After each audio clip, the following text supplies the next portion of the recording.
Begin today the Gemara towards the bottom of Kuf Yutes Amud Beis, 6 lines from the bottom, where it says in the Gemara, Nis Yabmu Umeisu HaYevamin. So this is going back to what it said here in the Mishnah.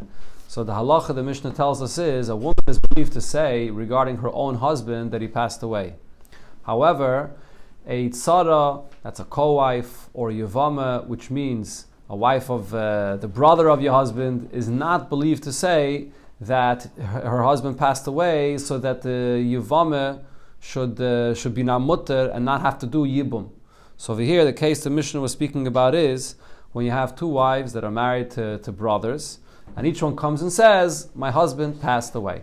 So they're believed to say that their husband passed away for themselves. I mean, that their husband passed away. But now there's another relevance of their edus. Each one was a brother to the other. So if your husband passed away, that means that the other wife has no brother that she has to do yibum for. So she can get married to whoever she wants. For that, each one of these women are not believed to say their edus, the relevance of the edus for the other woman, that we don't accept. So therefore, they're not going to be able to get married to whoever they want. They have to wait and see. Maybe this guy is still alive and you have to do yibum. But then the Mishnah said, so let's start inside. Nis Yabmu. What happens if it's not only these two brothers that they're not here and we're being told that they passed away, but there's another brother that's here and that's alive and is with us. So Nis Yabmu. So these two wives that said that their husband passed away, and for themselves to say that their husband passed away, they are believed. So now Nis Yabmu, they went and got married, they did yibum with another brother that's alive over here. Umeisa Yevamin, and then this Yavam that they got married to also passed away without any children. Asunali Hinose, they're still not allowed to go and get married to whoever they want, because possibly there's another brother that's not here that's still alive. We never accepted the edus regarding the other two brothers that are not here, that they passed away. Like I said before, each one was believed to say for themselves that their husband passed away, but to say that this man passed away, that we should trust this woman for the other wife, that we didn't believe. So they still can't get married to anybody. Rabbi Lazar argues and says, this is a quote from the Mishnah before. Rabbi Lazar says, Hoyel v'hutru l'yevamin, hutru l'chol adam. Once they were permitted to get married to a yavam, to a brother that was here, that was alive, so we trusted them. When they said that their husband passed away, we trusted them for themselves that their husband passed away, and they went and got married to a yavam. So now when the yavam passes away, they're going to be mutter to get married to whoever they want. So the Gemara now will explain the opinion of Rabbi Lazar. Why does he say that they are believed to get married to whoever they want? So Rav asked the question, my time of the Rabbi Lazar. What is the reason for the opinion of Rabbi Lazar? And there's two ways to explain it. Is it mishum de kesavar? Is it because Rabbi Lazar holds Sara meida lechaverta? A co-wife could say edus, and we trust what she says for the other wife. Even though before in the Mishnah we had, it said there's a list of, I think it was 6 women that are not believed to say edus, or maybe 5 women that are not believed to say edus, that their husband passed away, to be believed for someone else, or to say that someone else's husband passed away. And one of them was a tzara, and also a yevama, which means your husband's brother's wife is not believed to say that he passed away, to patta this woman from yibum. But maybe Rabbi Lazar disagrees with that. Rabbi Lazar holds that a tzara and a yevama could say edus for the wife of her husband's brother. Okay, that's one way to understand it. So therefore Rabbi Lazar says she can go get married to whoever she wants. Taisus over here just adds to this that Rabbi Lazar is not necessarily arguing b'chlal on this entire point, that a tzara usually can't say edus regarding a man that passed away for someone else, for the other wife. But over here, the point is, this woman that's saying edus about her husband that passed away, her intention is not to say edus for the other woman. She's saying edus for herself. She's coming and saying edus, my husband passed away. Now there's also a relevance of this edus for the other woman as well, whether the other woman has a brother of her husband to do yibum or not. In such a case, Rabbi Lazar says that tzara mida lechaverta, because she really, her main kavan is to say edus for herself, we trust that edus even for her friend, even for the other wife. That's one approach of Rabbi Lazar's opinion. Or perhaps the pshat is different. The main point over here is, because she's saying edus about herself, it's not only that she's not intending to say edus for her friend. By her saying edus for herself, that her husband passed away, and she's going to get married to anybody else, she's saying she would spoil matters for herself. If she gets married to someone else and it turns out her husband is still alive, she would ruin it all for herself. And then after her husband shows up, she'll have to, we could learn before, she'll have to leave her new husband and her old husband. So in such a case where she's actually getting married herself to someone else, for sure she should be believed for the other wife as well. So that's the reason why Rabbi Elazar over here said that she would be believed for the other wife. Says the Gemara, L'may nafka mina. So what would be the difference between these two approaches in understanding what Rabbi Elazar said?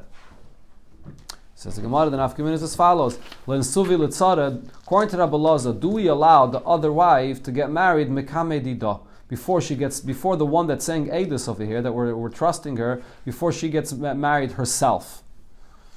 So again, what we have over here is each one, these two wives are saying Eidus for brothers that passed away. Do we accept the Eidus of one wife, and not only for herself, but also what's relevant for the friend, for the other wife of her husband's brother? We accept that Eidus even before this wife will get married herself to someone else. Now, if the pshat of what Rabbi Elazar said is that each tzara could say Eidus, and we accept the Eidus not only what's relevant for herself, but also the relevance of the Eidus for her friend, we accept that. So then Alpha Gavdulay Insiv Minasvinan Litzara. So even if this woman that was saying Eidus, that her husband passed away, she did not go and get remarried yet, we accept her Eidus for her friend. Because that's Rabbi Elazar is saying that you accept the Eidus of one even for the other, regardless of whether she herself is going to get remarried, and we see that she could be spoiling it for herself. That's not what it's about. Even if she's not spoiling anything for herself, we accept her Eidus for herself and for her friend and for the other wife.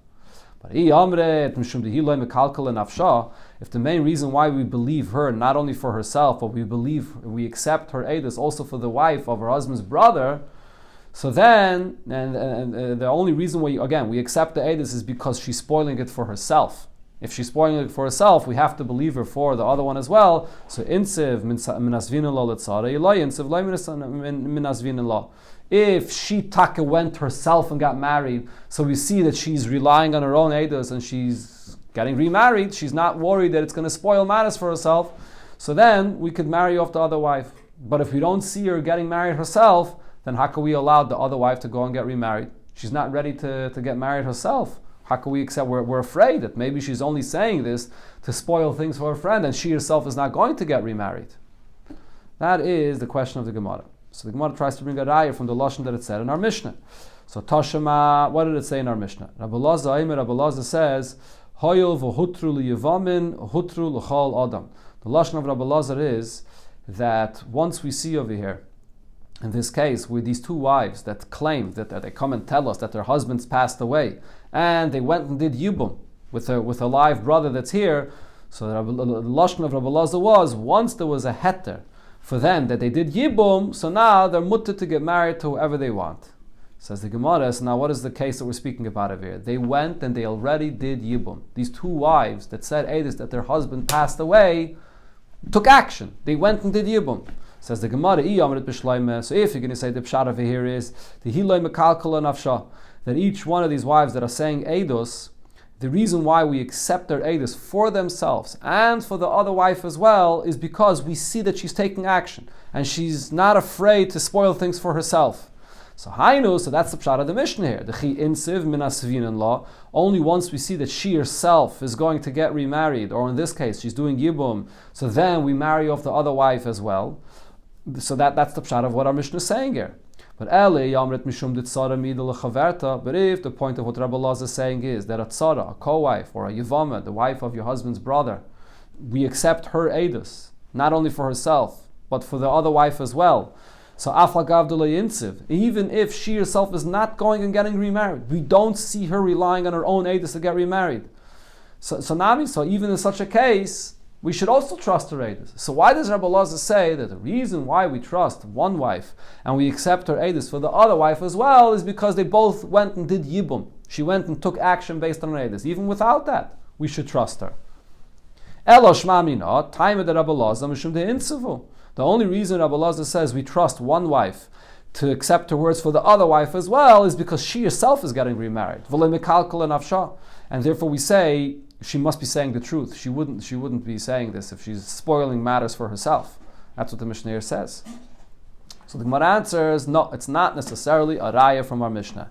Rabbi Lazar l'divreyem kamalahu. It's possible Rabbi Lazar only is speaking about this case because he's saying this, even you, the Chachamim, that disagree with me, should agree in this case. And what he's saying is as follows. Lididi, what's my own opinion? Tzara me'ida l'chaverta.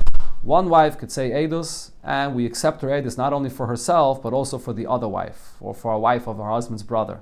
And even if she herself is not taking action, and she's not getting married herself based on her own edus, we don't have to wait to see if she's ready to get married herself. We'll go and marry off the other wife. That's Rabbi Lazar's own opinion. Rabbi Lazar is speaking to the Chachamim that argue with him, and he's saying to them, shouldn't you agree with me that if this woman is ready herself to take action and get remarried, so we see that she's not going to spoil things for herself. So at least in such a case, you should agree with me that we should allow the other wife to also get married. In such a case, she wouldn't spoil matters for herself. That's the taina, that's the argument that Rabbi Lazar was saying to the Chachamim. And what did the Chachamim answer to this? The Rabbanan will say that's still not necessarily a proof that she's saying the truth. Why not? Thomas nafshi and plishtim hidekavda. This is the expression of the pasuk that it says by Shimshon Nagiba, just like you find that he was ready to die. Why? Because he's going to bring death on many plishtim along with him. So similar over here, possibly this woman hates her co-wife or the other wife that she has a rivalry with to such an extent, she's ready to spoil matters for herself as long as she's going to spoil it for the one that she's in a fight with or the one that she hates. So therefore we can't prove the fact that she's ready to get married herself, that her words are accepted. Toshama, the Gemara tries to bring a raya from a braisa to our question here. Isha shaholcha hiu bailam dinas hayam, a woman that went overseas with her husband, uba va'omra meiz baili. She comes back and says her husband died. Tanase, as we've been learning here the entire time, she can get remarried, her words are accepted, and v'titl ksubasa, and she gets a ksuba. But v'tzarasa asura, a co-wife, another wife, we don't accept her edus, even though for herself, what's relevant to herself is accepted, but her edus, what's relevant to another wife, a co-wife, that's not accepted. Rabbi Lazar says, no, you can't make this distinction. If we accept her edus for herself, that she can get remarried, so one says a heta for herself, we accept that edus also for the tzara, that the co-wife could also get remarried. So the language of this braisa says that the heter, the very fact that there's a heter, that we're accepting the edus for herself, we accept the edus for the co-wife as well. It doesn't say in this braisa, since she herself got remarried, that's why we accept it for the co-wife. We don't have to wait to see if she herself is taking action and getting remarried, and she's not afraid to spoil things for herself. The very fact that there's a heter for herself, we also accept the edus for the co-wife. That's the lashon here. Says the Gemara, no, you have to change the words here. Eimeh, the words of the Braisa should be understood as follows. Hoyel v'hutra v'nisis. Not only there was a heter, but she actually went ahead and got remarried. Then we accept her edus. If she did not get remarried herself, we're still going to be afraid that she's trying to spoil things for the co-wife. But if we see that she herself got remarried, so if she's not afraid for herself, so then we're not concerned anymore. But why the fact that this wife here gets remarried herself? How is that proof that she's not afraid to spoil things for herself? Shouldn't we maybe still be concerned the following? Dilma begita soy. Maybe she herself actually got a get from her husband. She's not afraid to get remarried herself because she got a get. And the only reason she comes and doesn't, why doesn't she show us her get if that's the case? If she has a get, let her show it to us. Why isn't she showing us her get? Because she wants to ruin matters for the co-wife. And she's telling the co-wife, oh, your husband passed away. And now the other wife will also go and get remarried. But what's the truth? She got a get. Sure, she has no problem getting remarried. And a co-wife that's going to go ahead and get remarried, really the husband's still alive and the husband's going to show up. So maybe that's what she's doing. So the fact that she herself is getting remarried doesn't prove that she's not trying to spoil it for the co-wife. So the Gemara says, you're right, this is very possible. And therefore, Idin, Sivli Yisrael, Hachanami. If this woman that says that her husband passed away went and got married to a Yisrael, so you're right, what she could be doing over here is she has her own get, and she's only saying that her husband passed away to spoil it for the co-wife. But what are we speaking about of it? Insiv l'kayin. She went and got remarried to a kayin. If she got a get, she can't get married to a kayin. If her husband's going to show up and now we're going to see that she had a get, how could she get married to a kayin? So she is still spoiling matters for herself. So it must be when she said that her husband died and she's ready to get married to someone else, that what she's saying, it's true that her husband Taka passed away, and therefore she's ready to get married to someone else, and even a kayin. And so therefore in such a case, the tzara, the co-wife, could also get remarried. So here we're continuing, going back to this whole halacha regarding saying edus, and this is regarding anyone that's saying edus on a person that passed away. What exactly does he have to come and tell us that he saw that this person that died in order to know that the person actually died? So, or that we know that it's actually that he identified that person properly. That's another thing the Mishnah will address here. The first thing the Mishnah addresses here. So if he says that he saw that this person died, he had to have seen his face with the nose. Then we know that it's actually him. We could identify that it's him. Now, even if there were sheyesh simonim begufay, he has other signs that he could see in other places in the body that it's this person, or bekalov, or the clothing that he was wearing, that he knows that it's his clothing. That's not enough to identify that this is this person. Another thing now regarding being sure that the person actually died. You could only say this if you know that he actually died. And therefore, even if you saw that his body was cut open, or if he was hanging, or an animal is eating from his body, you can't say this, because it's possible that he got saved or got healed, even though it looked like he was dead. Sorry, the Eidin goes on further. It doesn't go together. Okay, so all those cases, you can't accept Eidus. Now it's actually a very big chiddush what the Mishnah is saying here, because in all these cases you see a person's body cut open, or he's hanging.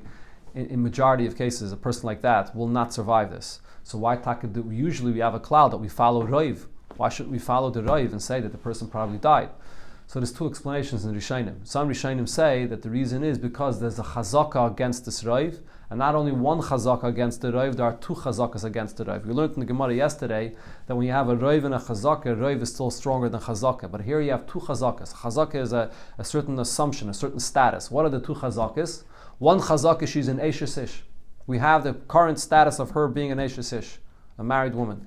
And the other chazaka is a chazaka that this man is alive. Up until this point, we knew that he was alive. So now this Roiv that he died is going against two chazakas. So we can't accept it. That's one shot.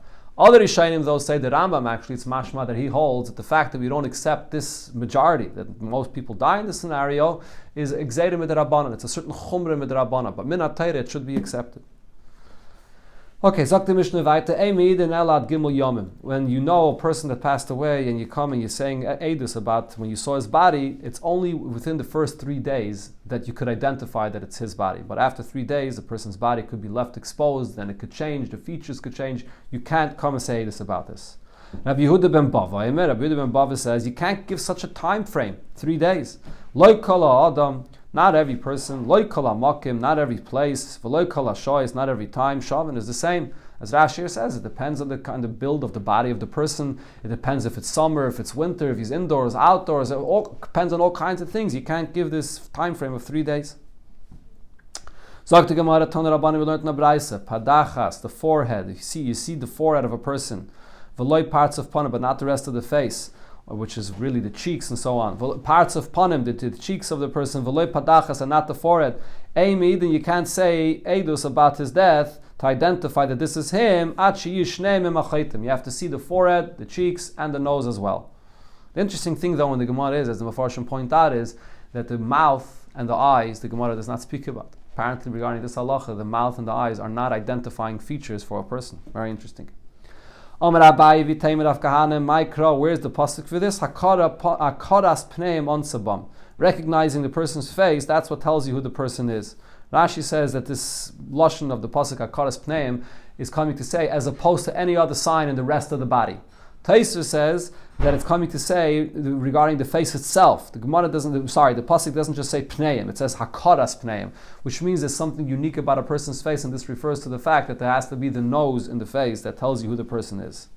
Abba bar Marta, the who Abba bar Minyomi. Abba bar Marta, and another name he had was Abba bar Minyomi. Maybe his mother was Marta, his father was Minyomi. Havamaski be the Bei Reish Galusa Zuzi. So the Reish Galusa, they were demanding money that he owed them.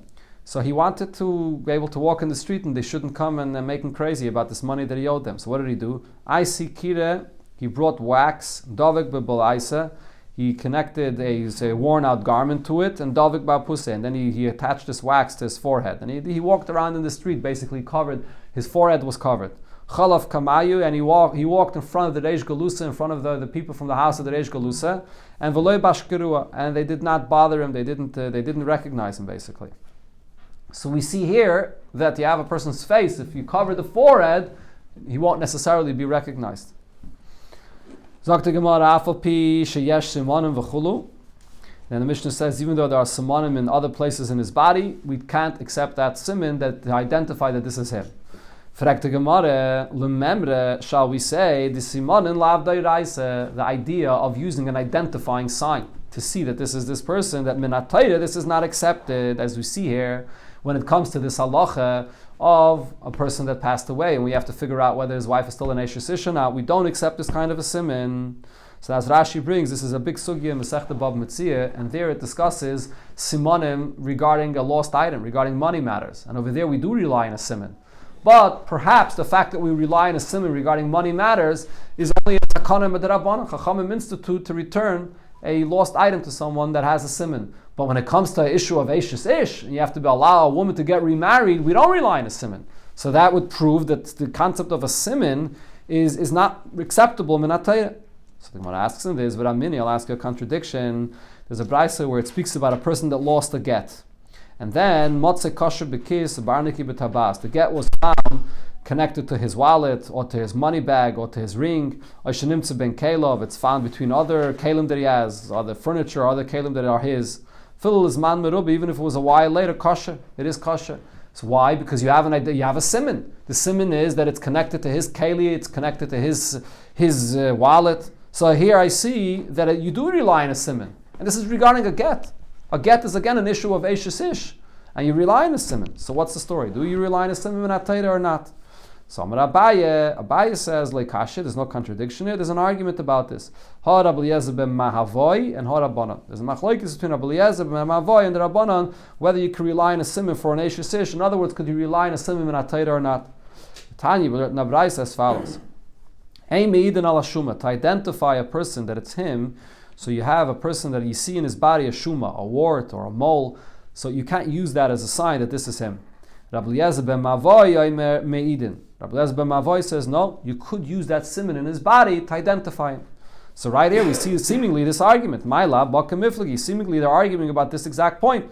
Mar Sava Simanan Dairaisa. Rabbi Eliezer ben Mahavoy says that we rely on Simanim and Atayra, so you could use a wart in his body to identify it's him. Omar Sava Simanim Derabanan. And the Tanakama says the Simanim is only Midrabanan, we could use it for a lost object, but not to identify that a person passed away. So Rav responds to Abaye and says, no, not necessarily is this what they're arguing about. And here the Gemara is going to bring 3 pshatim regarding what we can say they're arguing about. The Kula Alme Simanim Dairai. So we can really say everybody agrees that a siman is acceptable min atayra. And Hacha, what are we speaking about over here? Bishuma Mitsuya Bibengiloi Kamiflagi. Whether it's possible that the same exact mole, the same exact wart that you have in your body, if to somebody else, that's Ben Giloi. What's Ben Giloi? Rashi says Ben Giloi is another individual that's born at the same time, the same day, and he has the same mazel as you, and he could have the same identifying feature on his body as well. That's what they're arguing about. So we could be concerned about that. Mar Savar, so one opinion here is Shuma Mitsuya Ben Giloi. It's possible that the same wart is found by another person that's like you. That no, even another person that has the same mazel, same time, born as you, but that same wart will not be found in his body. So we could rely on it. That's what the machlokes is. Another pshat, others answered and said that what their argument would be is as follows. Their argument is that even if this is a good siman, this wart in the body is a good siman, but the question is, after a person passes away, does it change? Will it be something that will change and it will not look the same anymore after the person passes away? The first Tana in this Braisa says after death it changes, so you can't rely on this. Rabbi Eliezer holds even after a person passes away, it does not change, and therefore you could rely on it.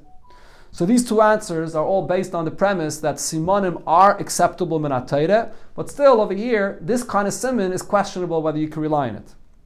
Vekid a third pshat is, Omar Rava, that Rava said, we could say that both opinions of this Braisa hold that simanim are only acceptable mid Rabbanan. So why over here could we rely on this shuma, on this wart, to identify a person that he passed away? When we're going to be matara eishesish. This is a different level of a siman. B'shuma siman muvak kamiflagi. This wart, whether it's considered to be a siman muvak, a very distinguishable siman, is something that's very unique. Even if we hold that simanim is only midrabanan, but when we have a very unique siman, that's a siman that would be acceptable even min ha-Torah. It's not clear in the lashon of the Gemara exactly how you define a siman muvak. I mean, there has to be something which is, it's like, I think some Mefarshim say it's like 1 in 1,000. When you have something which is so rare and so unique, that's considered to be like a siman muvak. That's what they're arguing about. So Mar Sovar Siman Muvak, that this is a Siman Muvak. Rabbi Eliezer, that is, he holds that this is a very good Siman. Umar Sovar Lav Siman Muvak. Tanakama says it's not a very good Siman, so we don't accept this. Okay, so Rava disagreed with the Pshat that Abai said regarding this argument here. But now the Gemara goes back to our Mishnah. So Olahach Lishnu Dama Rava Simanim Dairaisa. So according to this version, that Rava was coming and saying that everybody agrees that Simanim are acceptable min ha-Torah. So if so, Hakatani, doesn't it say here, in the Mishnah, going back to our original question, that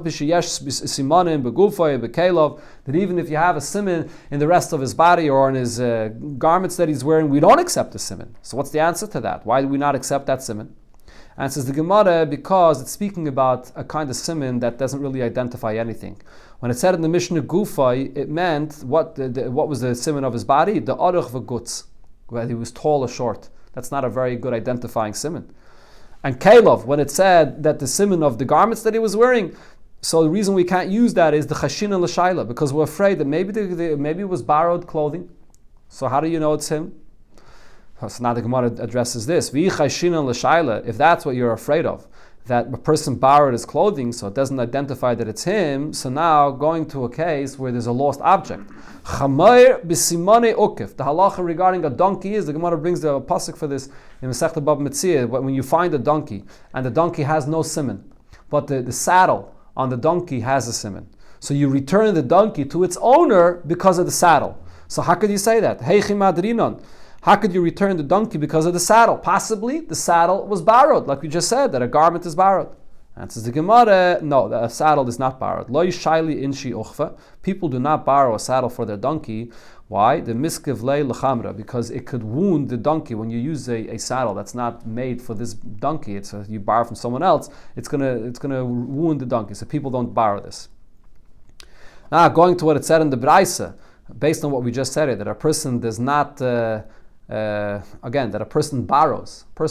Different things from people, so therefore you can't use garments and things like that to identify. So when it said in the Braisa regarding the get, motzei kosher bekis, ba'arniki, b'tabas, when you find a get that was attached to a wallet or to a money bag or to a ring, heichi madrinon, how could you return if it's possible that a person borrowed these things? So the Gemara explains all these things, people do not borrow them. Tabas, chayish liziyufi. A person does not lend out his ring, and we're talking about a ring with a signet on it, because he's afraid someone else is going to use it and to stamp something, and he's going to forge documents. So people don't lend that out. Kis and va'arniki, same thing also with a wallet or a money bag. Menachshi inshi v'lei maishli. People say that it's a bad mazel to lend out your wallet to someone else. People don't lend out their wallet. V'baiseme. Now the Gemara says a completely different shot regarding the kalim, regarding why we do not rely on the clothing a person wears. So again, the svara the Gemara said until here is because we're afraid maybe the clothing is borrowed. Second shot of the Gemara is kalav b'chivri v'sumki. What it was saying is that if you come and say, oh, he was wearing white garments or red garments, that's not a very identifying kind of a siman. But if you actually have unique garments, not just the color, white or red, that is actually something you could rely upon. This piece of Gemara that we just learned here today, there's many pages that were written in the Tshuvas Sfarim regarding, unfortunately, different kinds of situations where you have to identify a person, and the only identifying features they had were the clothing he was wearing or different simanim in his body. And based on the Gemara over here, it seems like that there could be, in certain situations, a tatum to rely on that. For example, based on the last point the Gemara said over here, chivri v'sumki, only colors of clothing is not acceptable. But if you have other more identifying simanim of clothing, maybe you could, in certain situations, rely on them. There's very big discussions about this Gemara, thousands and thousands of pages that were written about this. Okay, going back to the Mishnah, it said, "Afilu ra'uhu meguyed v'chulo." When you see a body that a limb of the body was cut open or cut off, so the Mishnah says that's not enough to know that he actually died. Shall we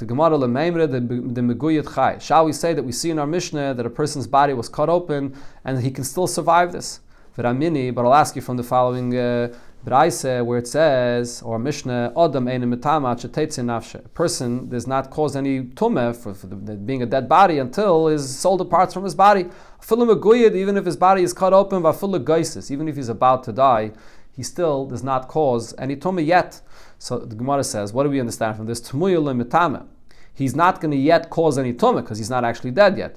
But he's not going to live either. Right? Just like the geisis is a person that's about to die. And so the same thing also, a person whose body is cut open, we know he's about to die. So why is it saying in our Mishnah we see a person's body cut up and still we say that he could survive this? This is a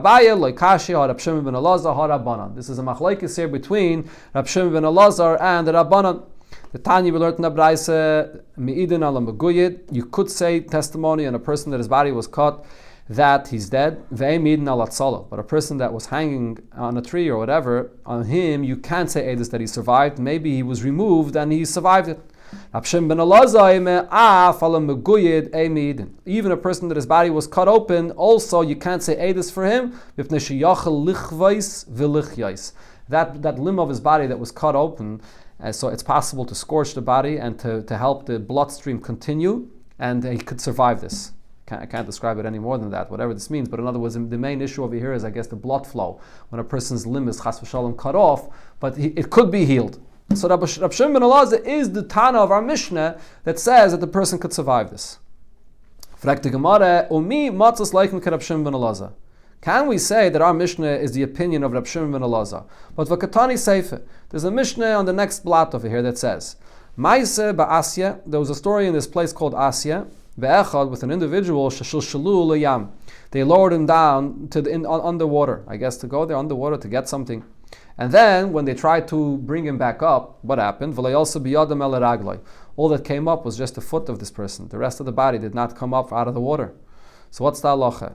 Do we now know that this person died or not? So the Chachamim say it depends. If the part of the foot that came up is from above the knee, that's where it was amputated, it was cut off from the body, then tenase. So then his wife could get remarried. We know that he cannot survive this. Minar kuva lamata loy tenase. But from below the knee, then the wife cannot get remarried because he could survive this. So Rashi here points out something that we saw before, and we're going to see it again later, that why can't we just simply say the fact that his body is left underwater, he didn't survive this. Forget about to what point the body was cut off. So Rashi says, there's a Gemara, the Mishnah says later, there's a halacha regarding water, Mayim shein lem seif. When you have water and you don't see where the water ends, it's possible that he swam somehow and he came out on another side. You have no idea about that. So the fact that the whole body did not come out from the water, that we have no idea. Could be he came out from somewhere else and we couldn't see that. But the question though is, now that we see that there's a limb of his body that was cut off from his body, does that itself prove that he couldn't survive this? So what that Mishnah says is, if it's cut off from above the knee, he can't survive this, and the wife could get remarried. So this cannot fit with Rab Shimon ben Elazar's opinion. Rab Shimon ben Elazar says that he could survive it even when it was cut from above. So how could this go according to Rab Shimon ben Elazar?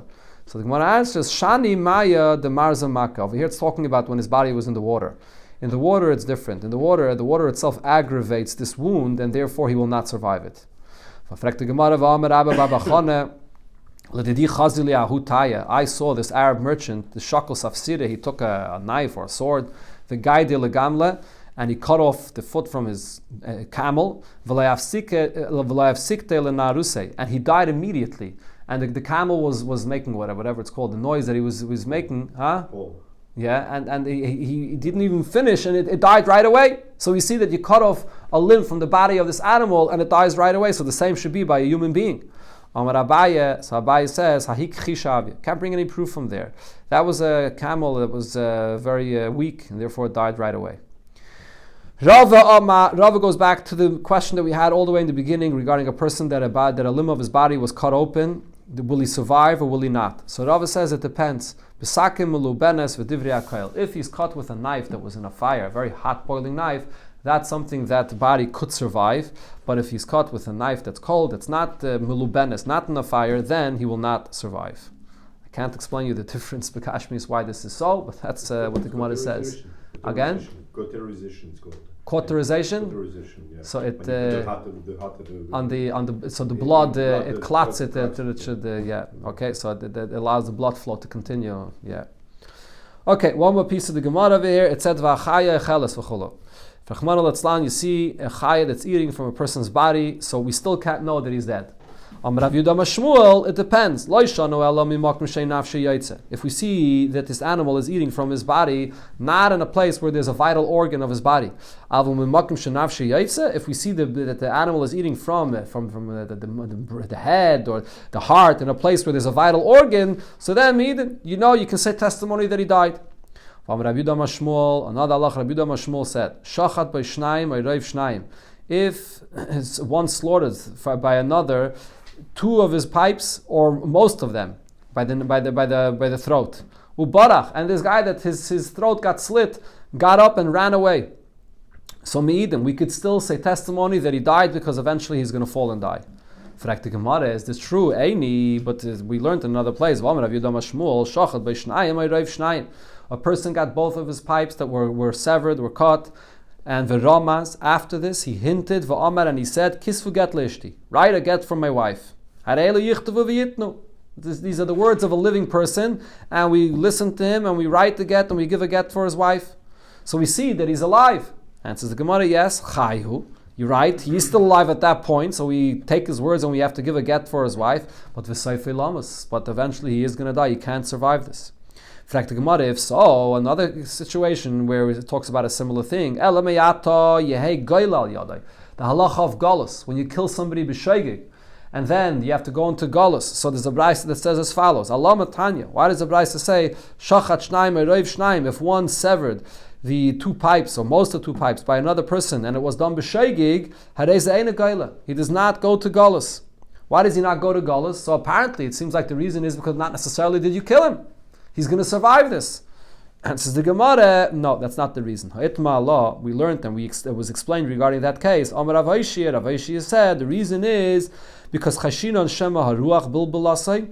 When one severed or slit the throat of another person, the reason why you don't go to galus is because it's possible it's not your action that killed him. It could be that the wind came along and the wind also caused the death.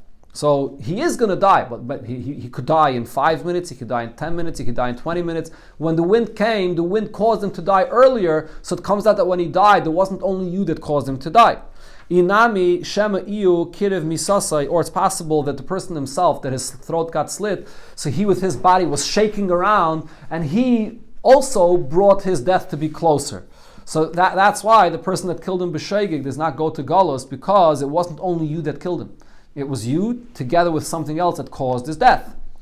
Now, the Gemara points out, my benayu, what's the difference between these two answers here? Whether it was the wind that also caused his death, or the person that his throat was slit, he himself was shaking around, and that's why he caused his own death as well. Difference would be either shachte bebeisa de sheisha, if his throat was slit in a indoor place, and a place that is made from marble walls, and there's no wind whatsoever that can cause the death, but the person himself was shaking, and therefore he could have caused his death.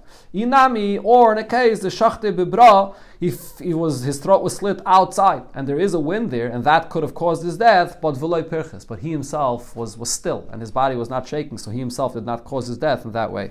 Now, Tosfos over the Rishonim point out this halacha of not going to Golus in such a situation is a unique halacha only regarding Golus, and some Rishonim bring a special pasuk for this, but regarding the halacha of a ritzeach, where a ritzeach is chayiv misa, this halacha does not apply. When chas v'shalom one kills another, even if it's also the wind and something else that adds and causes the death, but because you brought about that he was going to die because of you, by ritzeach is chayiv misa. It's a different story. It's a unique halacha regarding Golus. Okay.